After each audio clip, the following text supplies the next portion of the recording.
Hey, it's your open source advocate, and I am back with another video. This week I wanted to talk about a media center system that is open source. It's pretty great. It's called Jellyfin.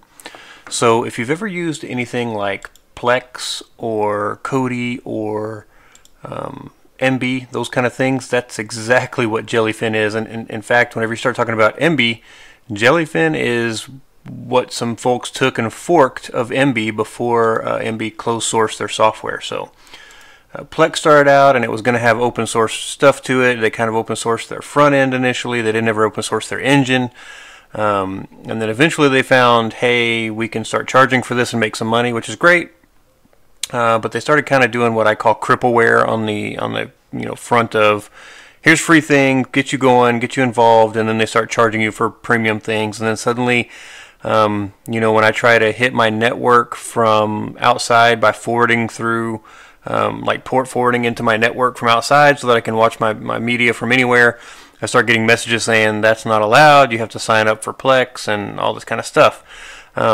So that really put me off of it for quite a while. I mean, it's a great system, don't get me wrong. If you're using Plex and it works for you, that's great.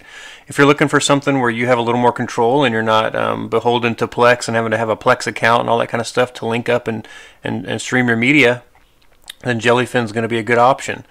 After Plex, Emby came out, and I gave them a little bit of time, and they said, yeah, we're going to be open source. Great. That made me happy. I was like, great, let me switch over and see what Emby's like. And it was really a good experience. Emby had all kinds of things going for them at the time that I switched over. So the server I could run it on my Roku, I could run it on my devices, my iPhone, iPads, whatever. Worked well.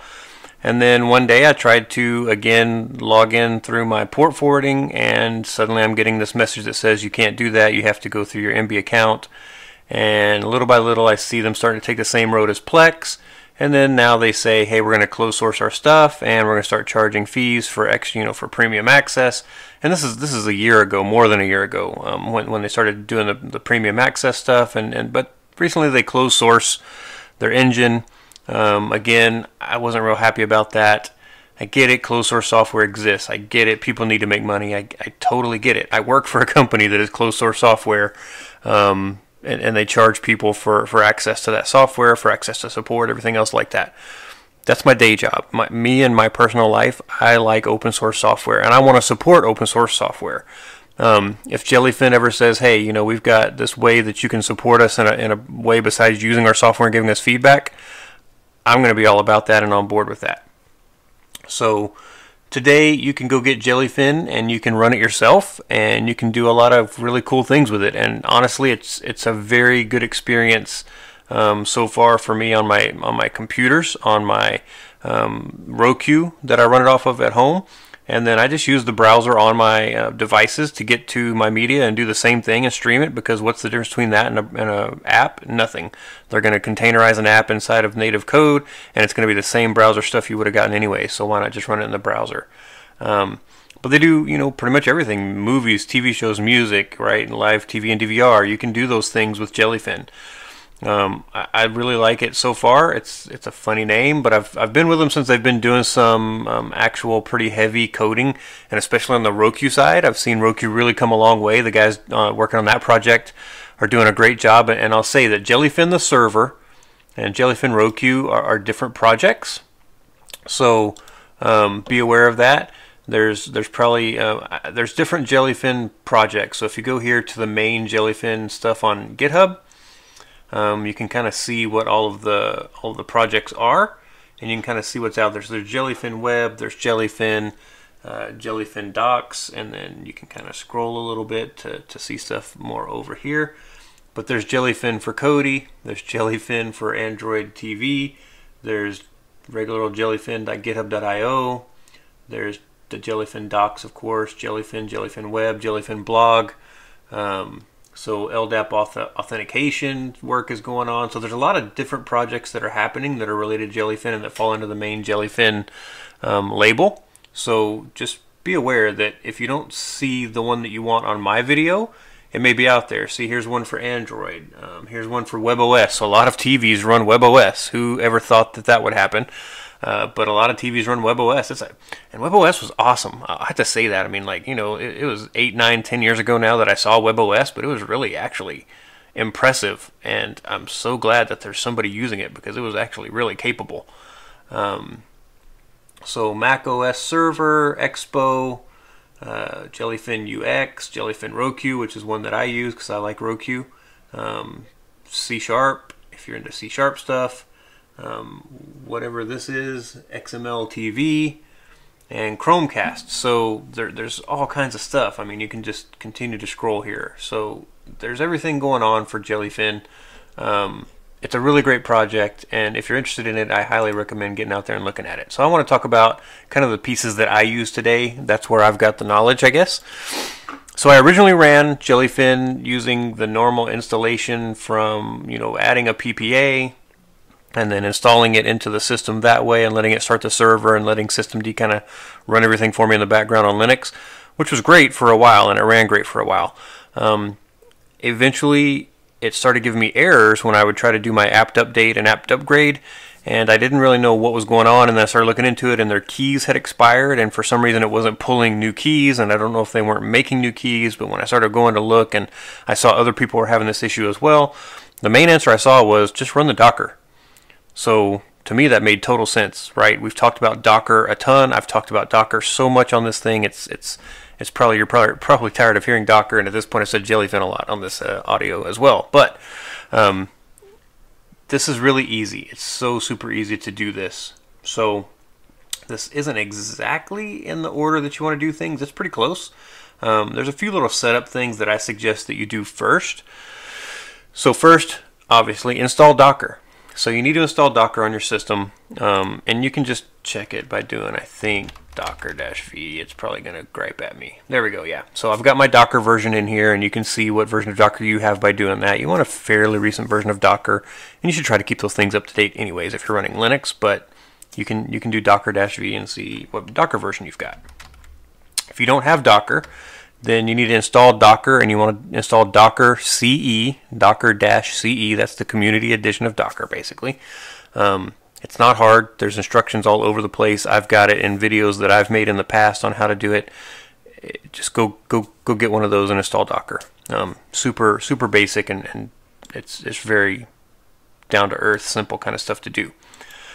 Once you've got Docker, then you want to go and actually get Jellyfin. So the Docker pull is kind of like a git clone. It's not going to start running the software for you. It's just going to pull down the code. So Docker pull kind of pulls down the Jellyfin stuff that you need. So this first command does exactly what you'd expect.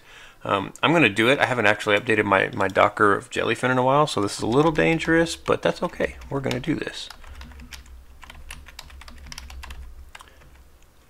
And you have to do sudo if you're not logged in as a root user for some reason, like I'm not, and you shouldn't be normally. So sudo docker pull Jellyfin. So what it's going to do is go out and look and see, do I have the latest thing? So my image is up to date, which is great. So that's good. If you haven't done this, you'll see it actually go out and start pulling all this stuff down that it needs for Jellyfin, and in a minute it'll finish. So give it a few minutes to go get everything that it needs, and you'll end up at another prompt, which is what you want. Once you've done that, you've got Jellyfin on your system, you need to do a little bit of setup. So you want to make a couple of directories, and they tell you exactly what to do right here. So you're going to have a config file, and you're going to have a data file. So basically, you need a cache and you need a config. So they say path to, don't actually make that. If you're going to run this thing from your home directory, just do it there. That's fine. Just do // So in this case, I think if I do this, let me see if I see my folders. I know I put them somewhere.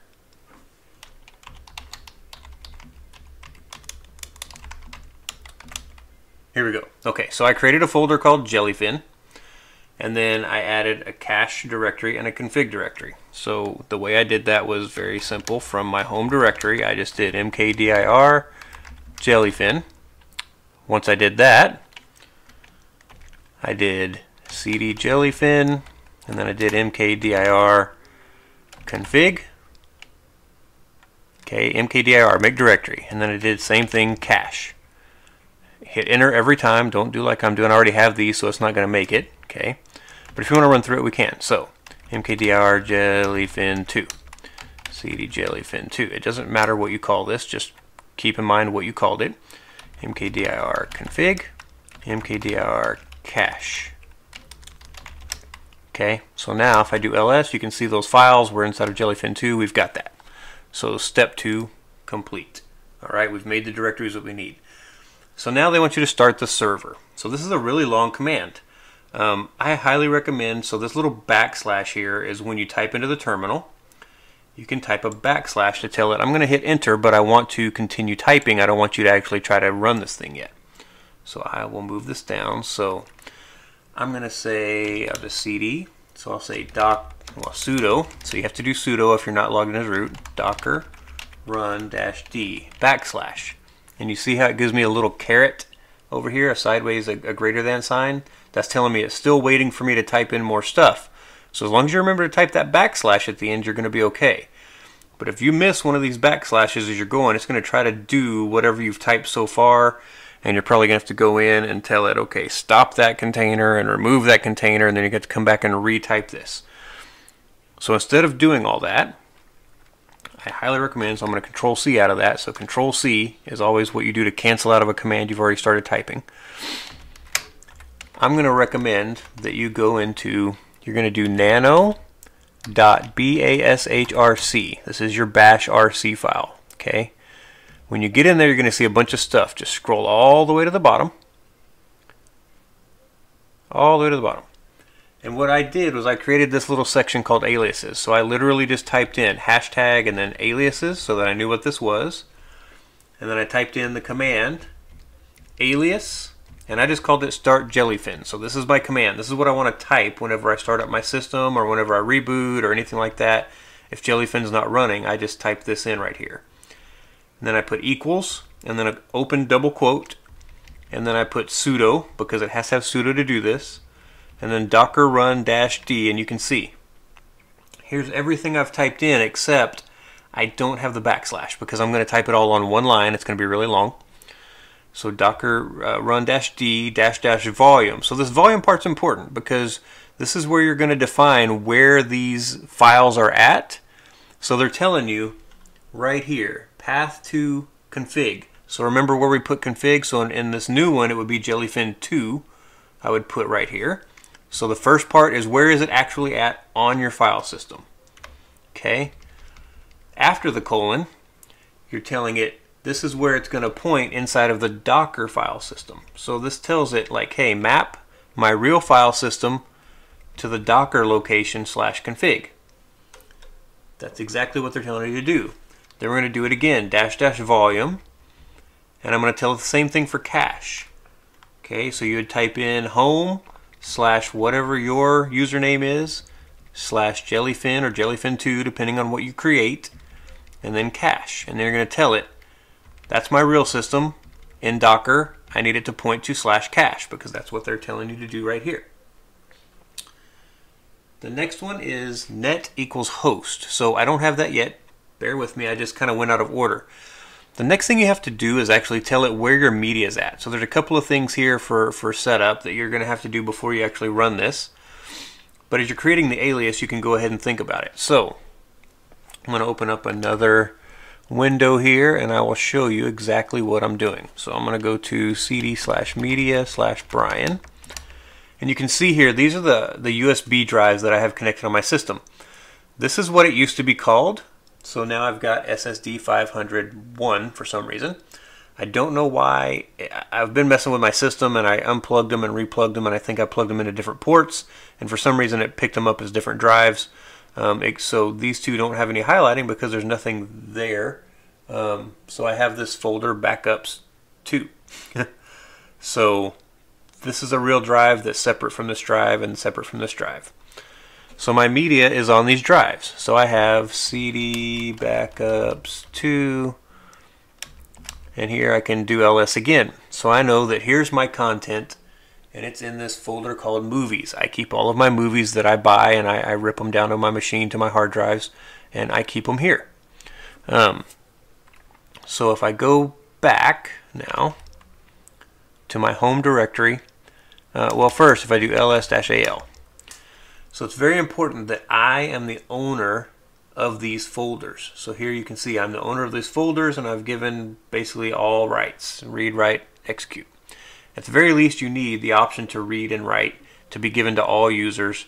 In this case, for this folder, because Jellyfin is a user and it needs access to these things. There's other ways to do this. This is the easiest way. Okay. So right here, I've got this. I gave it all access to my movies folder, and I am the owner, and everything's there. If you see that it says root, you need to do this. So ch own, and you need to do sudo change owner, ch own dash capital R, which is recursive. That means do everything inside the folder and the folder, and then tell it. So in your case, whatever your username is, don't type Brian. That's not going to help you. So change the owner to your user : your user, and then / whatever folder you want, and then just take out that last slash. When you do that, it's going to change you so that it doesn't show root like this one. It's going to show your username. That way you're the owner. If your permissions don't look similar to this, if you see a bunch of blanks out here at the last kind of 4, 2 and 2 that are not read, or there's no read permissions on this, you're going to need to change that as well. So when you get ready to do that, you do sudo chmod, so modify the permissions, dash, again, capital R for recursive, and then you can do 777. This is all permissions now. You're giving all permissions. Everything on this thing can be executed by anybody. It can be written to by anybody. It can be read from by anybody. Be aware of that when you do 777. And you're going to do / again, and whatever your movie folder name is, or your media folder name is, do this. So I've got different folders with different types of media. You can see here I've got TV, here I've got movies, so I try to make sure that these are all set so that I am the owner, and I've given the proper permissions for those folders. This is very important.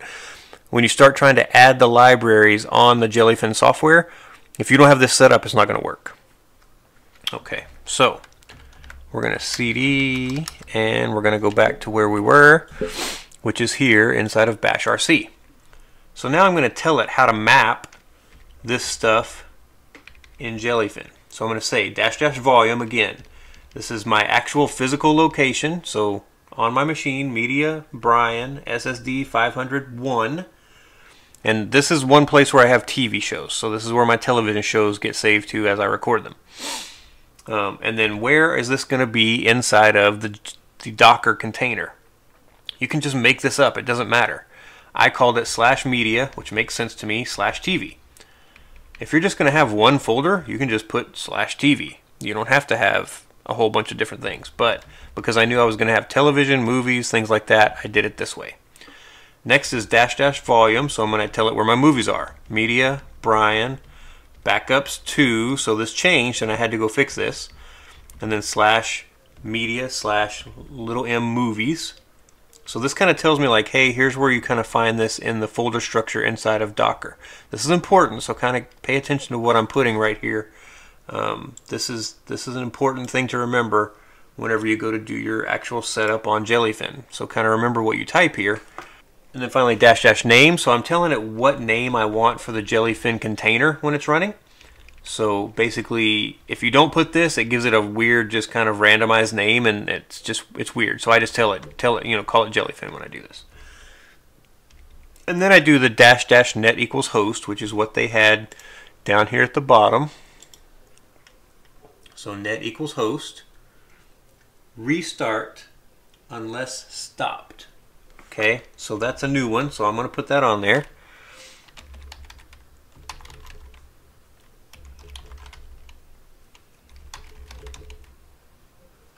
And then they tell you right here, Jellyfin, Jellyfin, and then we end our quotes. So one thing you want to do is double check all of your spelling, make sure everything's right. So back here, we did all of this stuff. So I changed this. Now I'm going to change it back because I don't actually want it to be Jellyfin 2. I've got one that's already set up for Jellyfin. So I'm going to change these back. Go all the way back to the beginning here, make sure it looks good. Make sure you have one space underneath the bottom line here. And then we're going to do Control O. It's going to ask, do we want to save this? Yes. And then we're going to exit with Control X. Now, you're not done. You have to do this command, source space source space tilde slash dot bashrc. So we're going to tell it, I changed that file, now I want you to put that file to use, and it doesn't know that unless you either log out and log back in, reboot the machine, or give it this command. When you give it that command, it should come right back to the prompt just like it did with mine. It takes just a second to kind of reload that stuff. And now I can just run my start Jellyfin command. Now that's, of course, assuming you've gone and set up all of the media stuff like I said, put you as the owner, make sure it's got the right permissions, everything's connected. So I'm going to do start Jellyfin because I made this alias. And it's going to give me this character, and because it's sudo, I've already run sudo, so it didn't ask me, but it may ask you for your sudo password.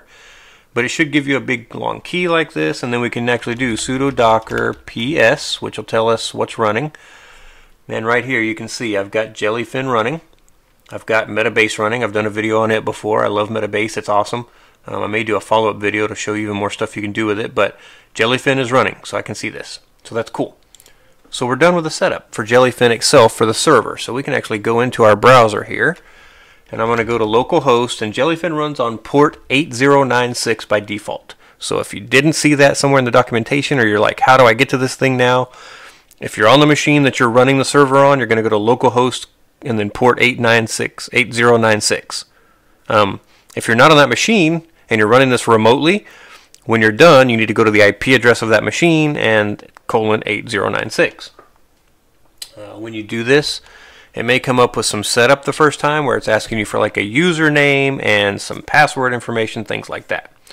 So here you can kind of see, like, I've created this out of my movies.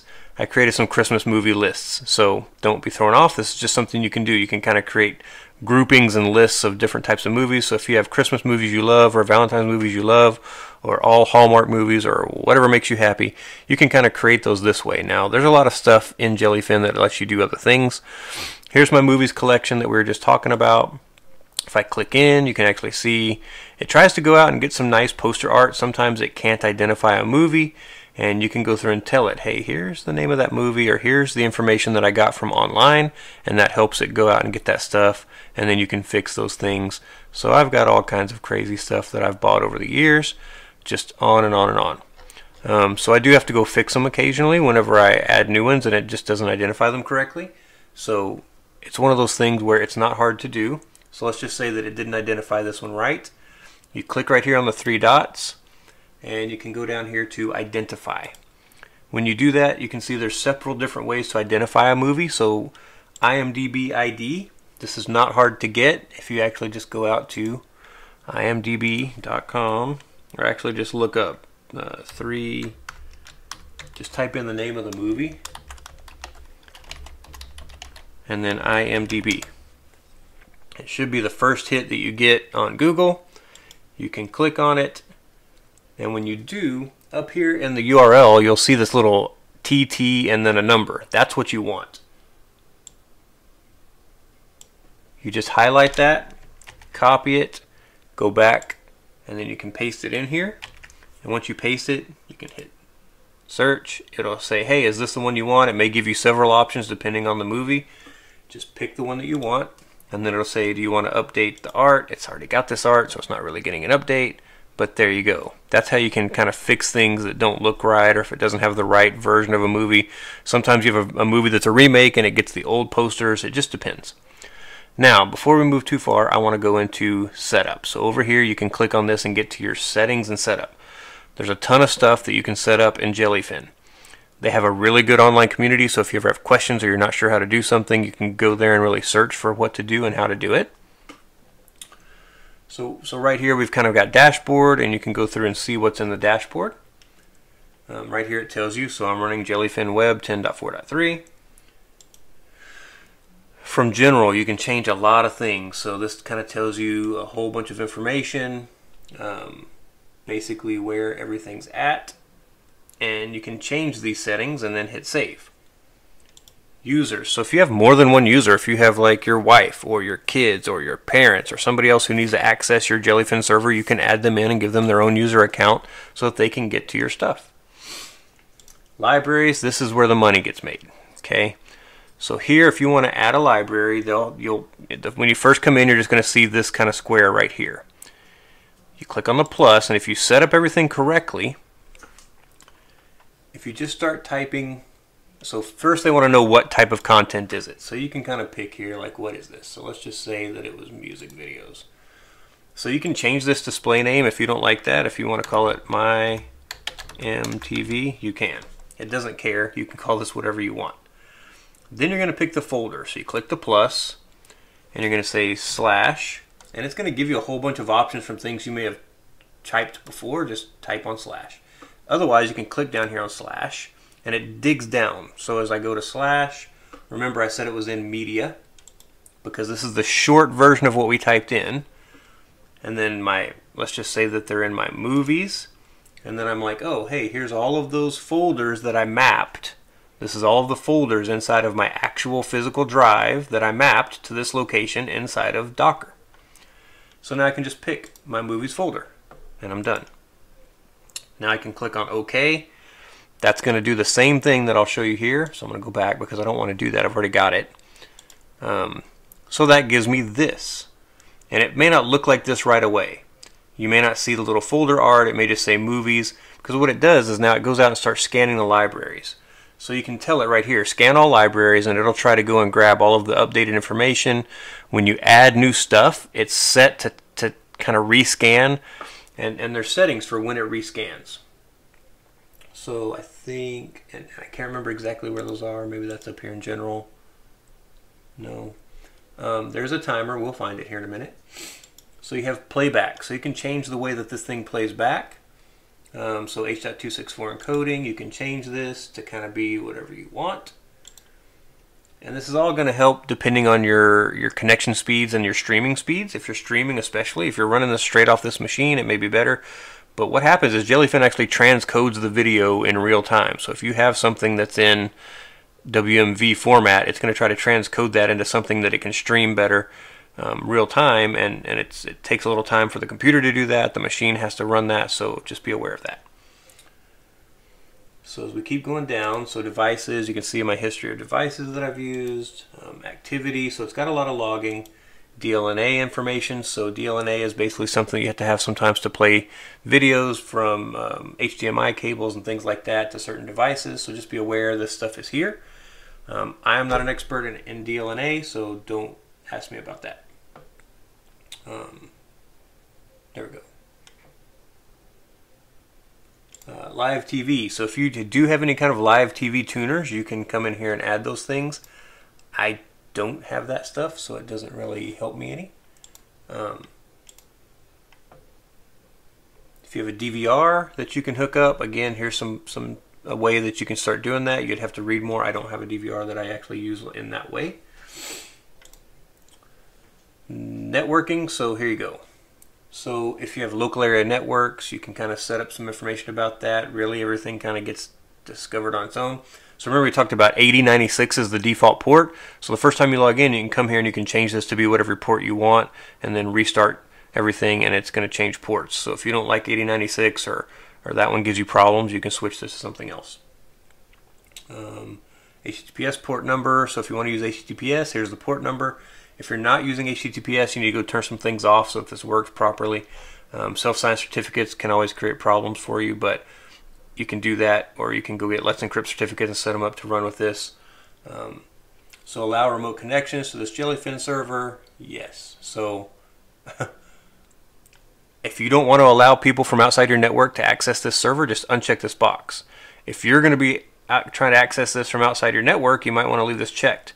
If you put this on a VPN, that may be a little different story. So that was another thing that I want to talk about in a minute. We'll get there. Remote IP address filter. So if you've seen people who are trying to access this thing and you don't want them to, you can filter out their IP address. You can set up whitelists. Ports we've already talked about. Okay, so we've gone through most of this. API keys, so they do have an API, and if you want to create an API, if you want to use the API, you can add this and get your own key. So here's logs, notifications, plugins. They do have a few plugins. I don't have any installed. And then finally, here we go. So basically scheduled tasks. So when you're looking for plugin updates, you can tell it how often to do that. It shows you when it did it last. So chapter image extraction, refresh people, scan the media library. So here you go. If you're kind of like, hey, you know, I don't like how often it scans, you can change this. So it's going to try to scan the media library. I can also just click into it, and I've got it set for every 15 minutes. So if you're not happy with how often the default is, you can go in here and change this to be something more frequent or less frequent. So this is where you kind of change that task trigger. So if we go back, so it's scanning my media library right now again. So here's your cache file cleanup. So if you don't like how often it's doing that, or you feel like it's got too much of a cache, you can go in and tell it to clean that up more often. And of course you can just tell it to clean it up right now by clicking the play button. Alright, so if we go back to our home, I'll kind of show you what happens. So I've got movies here. We'll go to TV shows. So in TV series, you get a lot of information. So how many you haven't watched. You get all kinds of different things that you can kind of check out. And if you have different seasons and things like that, then you can kind of click in and you can see the different seasons here. You can see what's up next or what was the last thing you looked at. And then again, as you click in more, you can see the different episodes and get information about those episodes and whether or not you've watched them. So they'll have a check mark, and just it continues on that way. It's really super useful. You can tell things, no, I did watch it, by clicking on the little checkbox out here. So you can change the status of things as well. And that's really kind of the basics of using the library. It's not hard. You can stream it from this machine. You can stream it from any other machine that can hit this machine. So it's pretty easy to use. It's just super simple. So now I want to talk about Jellyfin Roku. That's Jellyfin overall. So if we talk about the Jellyfin Roku, just if you're a Roku user, this is not hard to do. You do have to do a couple of things to your Roku, so you have to be willing to go through that. You basically have to put it in development mode. It's not hard. If you ever played any of the games, and I'm an old guy, I'm going to date myself here, but as a kid, we had Nintendo, the original Nintendo, and there was a code on it. It was like up, up, down, down, left, right, A, B, start, right? And that gave you a whole bunch of guys on a lot of different types of games and things like that. That's kind of how you get into developer mode. So I'm guessing the guys who made the Roku were very familiar with those types of games and codes, because it's very similar to that whenever you want to get into developer mode. So you put your Roku in developer mode. So they give you a link. You can just click, open that up in a new tab, and it tells you, here you go. So you'd hit home, home, home, up, up, right, left, right.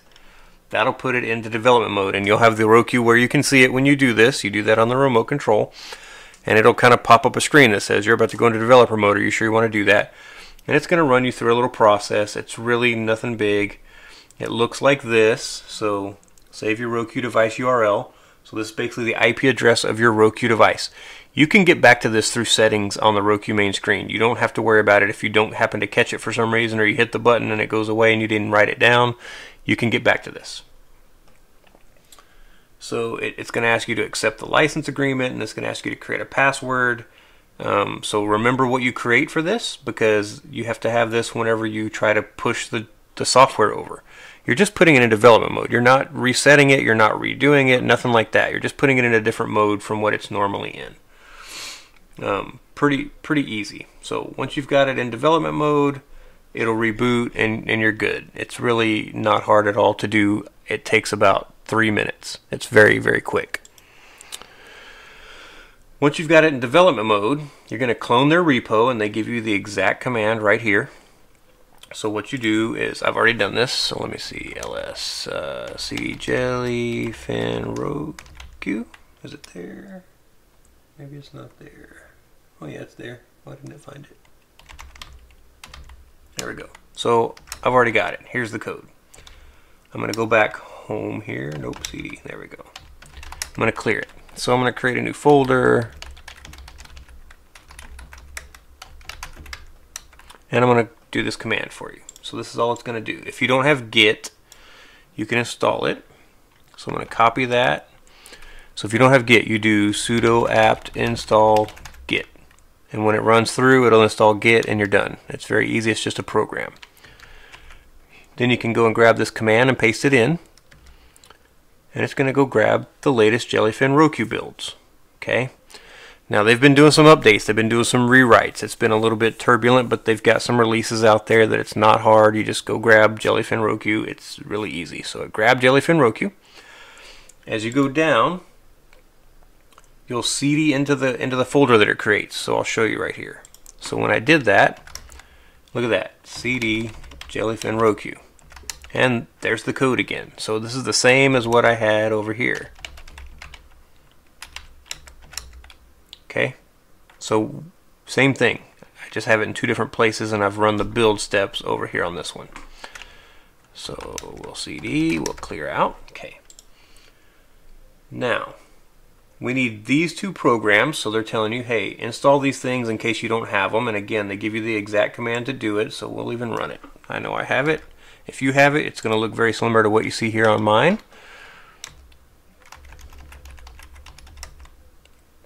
It's going to tell you didn't have to install anything because you already had it. Maybe it has to install make. You probably already have wget on your system. The final thing is to create two environment variables. They give you the exact command. Now, the one thing you want to replace is your IP address for your Roku with what they have here. And of course, replace your password with what they have here. But you run these two commands. So Roku dev target equals and then whatever your IP address. Export Roku dev password equals and whatever you made for the password. I kept mine really simple. I don't expect anybody to be coming in and trying to access my Roku. Maybe they would. I kept it very simple. It's not password simple, but it's simple enough for me to remember and not have to go figure out like where did I put it. Now, just in case, I absolutely stuck it in Bitwarden because I never know if I'm going to be able to remember it 3 months down the road when I decide to update the software. Once you've done these two things and you feel confident you've typed in the right thing, you're going to go down here to this command right here called make install. You want to be on the network. You want to be on the same network as your Roku. You want your Roku to be on the network and turned on. That's kind of the only three things you have to be sure about. So right here, you're going to grab this command, and from inside the Jellyfin Roku, you would just do this. Nope. You would do that command that I just highlighted. Make install. When you do this, it's going to try to push that over to the Roku. So it's going to tell me, hey, I tried to do something, but it's like I didn't have what you set up. So it's giving me a mess here because I didn't give it the export commands for these two variables. So if you don't do this, you're going to see a similar thing. Once you've got it on there, I'm going to do a little video with my phone of what my Roku looks like with a Jellyfin, and I'll put it on here, but it's really super easy. It's super straightforward. So I'm going to turn on my Roku.